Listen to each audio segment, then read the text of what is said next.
இந்த பையனை நல்லா பாருங்களேன் யார் மாதிரி இருக்காங்கன்னு சொல்லிட்டு மியூசிக் டைரக்டர் ஜிவி பிரகாஷ் அண்ணா மாதிரியே இருப்பாங்க. அந்த முடி வெட்டுற பையன் சின்ன பையன் தான். அவங்கள மாதிரி இருப்பாங்க. எனக்கு மட்டும் தான் அப்படி தெரியுதா, உங்களுக்கும் அப்படி தெரியுதான்னு மறக்காம சொல்லுங்க. டெல்லியில் இன்னைக்கு வந்து நம்ம பசங்களுக்கு முடி கட் பண்ணலான்னு சொல்லிட்டு போயிட்டு அதுக்கப்புறம் எனக்கு த்ரெட்டிங் எல்லாமே பண்ணிட்டு நாங்கள் வந்து கிளம்பியாச்சு. அங்கே முடி வெட்டுற கடைக்கு பக்கத்துலேயே சிப்ஸ் கடை இருந்துச்சுங்க. அதை வாங்கிட்டு கையிலேயே வச்சுட்டு திரியிறான் பாருங்களேன். அதுக்கப்புறம் நாங்கள் வந்துட்டு இங்கிட்ட வந்து ஃப்ரூட்ஸ் எல்லாம் வாங்கிடலான்னு சொல்லிட்டு வாங்கினோம். எவ்வளோ ஃப்ரெஷ்ஷாக இருக்குது பாருங்களேன் ஃப்ரூட்ஸு.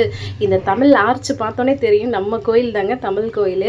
நாங்கள் டக்குன்னு வீட்டுக்கு வந்துட்டோம். வீட்டுக்கு வந்து இறக்கும்போது ஐஸ்கிரீம் வாங்கி கொடுக்கலையே, நாங்கள் போகும்போது சொல்லியிருந்தீங்களே வாங்கி தரேன்னு சொல்லிட்டு அப்படின்னு சொன்னாங்க. ஸோ அகெயின் திருப்பியும் நாங்கள் ஒரு ரவுண்ட் அடித்து ஐஸ்கிரீம் பிள்ளைங்களுக்கு எல்லாமே அவங்களுக்கு பிடிச்ச மாதிரி வாங்கி கொடுத்துட்டு வந்தாச்சு வீட்டுக்கு.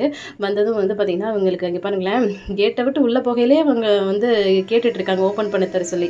ஓப்பன் பண்ணி கொடுத்துட்டு இருந்தாங்க. பாருங்களேன், என்னோட ஹெல்த்தியானது வந்து பார்த்திங்கன்னா ஃப்ரூட்ஸ் தான் அப்படின்னு சொல்லி காமிச்சிட்ருக்கிறேன். ஸோ இந்த மாதிரி எது இருந்தாலும் நமக்கு தேர்ந்தெடுத்து நம்ம தான் சாப்பிட்ணும். தேங்க்ஸ் ஃபார் வாட்சிங்.